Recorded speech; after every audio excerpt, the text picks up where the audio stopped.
Joined by Tom Dabernig this morning. Tom, it's a big weekend of racing ahead, so let's get straight into it. The standalone meeting at Bendigo on Saturday. In the first, Tips and Beers resumes over 1300. What are you expecting from him first up? He runs really well fresh, and on the short side I think that his work's been excellent, and I think he's an each way chance. Mahani is first up in race 3 over 1,000. He comes back as a gelding, and he's also been working very well. He's a horse that's always shown that he's got nice talent, and I think he'll be in for a good prep. The 1,000 might be on a touch on the short side, but I think he'll run very well. And 2 runners in race 4 over the 1,000. Keen Array has his second start. He's had 6 weeks in between runs. He's a nice horse. He's got nice ability. He was let roll a little bit free at his only start and just made him a bit vulnerable late.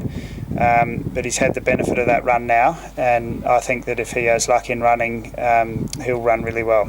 Also, Giddy Up in the 4th makes her debut, drawn barrier 3. Yes, she's a filly that's done well in recent jump outs. I think that she may need the run, and I think that she'll come on from the race day experience. Race 5, Rawnak runs over 2,400. We scratched him from yesterday to run in this race. He's rock hard fit and in good form, so he should be thereabouts. In race 6, Nick Moray has drawn barrier 13 over the 1,400. She's been finding the short trips just a little bit sharp over the last couple of runs, so we've stepped her up in distance. She's in great form, working very well leading into this, and hopefully at the 7 furlongs she can be competitive. And race 7 is the listed Golden Mile. Guest of Honour backs up after last week's run in the Blamey behind Suavito. There wasn't quite the speed in the race that we thought, and he just over-travelled a little bit in the early part. I think backing up will just take the edge off him. He's had the benefit of 2 runs, his fitness level's good, and hopefully we'll see the best of him. Also, Stipulate resumes in the same race. He's $5 favourite, second favourite. Yeah, look, Stipulate's a lovely horse. I think first up he can run a really competitive race, and I think he'll be in for a good preparation. Race 8, the Bendigo Guineas. Lotion resumes over the 1,400. We last saw him in last year's Derby. Yes, look, he had a good preparation last time in. He probably didn't quite run the trip of a Derby, but I think first up he's been working really well, and if he ran to his track work, he could run a competitive race, and I think he'll be in for a good prep. Last up winner Jurasound is the other runner in the Guineas. She's drawn out in 17.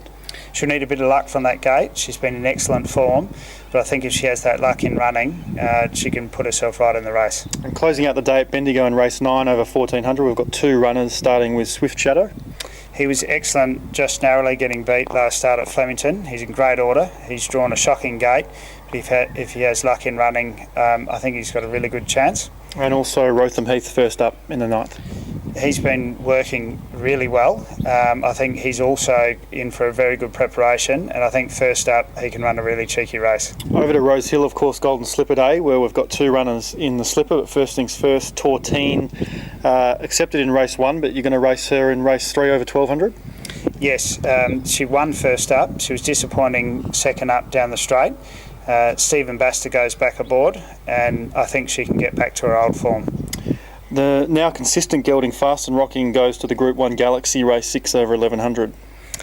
He was excellent last start in the Oakley Plate. He's really seems bouncing and well in himself, and I think that in a really competitive race he's got a good chance. Race 7, the $3.5 million Golden Slipper over 1,200. Let's start with Remar. She's drawn wide in 15 and comes off a very game second in the Blue Diamond. We couldn't have been happier with her run in the Blue Diamond, only narrowly getting beat. She hasn't missed a beat leading into this race, obviously a tricky barrier, but if she enjoys a nice run in the race, I think she can be there in the finish. And last up winner Haybar looks to have drawn ideally for her in the slipper, barrier 2. A very tough professional 2-year-old, drawn the right gate, she goes forward, and I think she could be in it for a long way. Is there a pick between those 2 slipper runners? I'd probably favour Remar, but I think that obviously she's going to need the luck from that awkward gate. Race 8, the Group 1 George Ryder Criterion runs second up over the 1,500. Great run last start, finishing 3rd in the Canterbury Stakes. He ran out of his skin at that 1,300 Group 1. I thought he really attacked the line.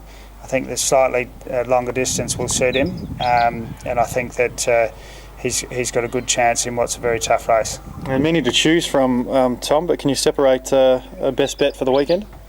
I think that we're a chance of probably getting a couple of winners. It's hard to put a finger on which one, but I like Swift Shadow in the last at Bendigo. Obviously, he's going to need luck from the gate, but I'd also respect Rotham Heath in the same race.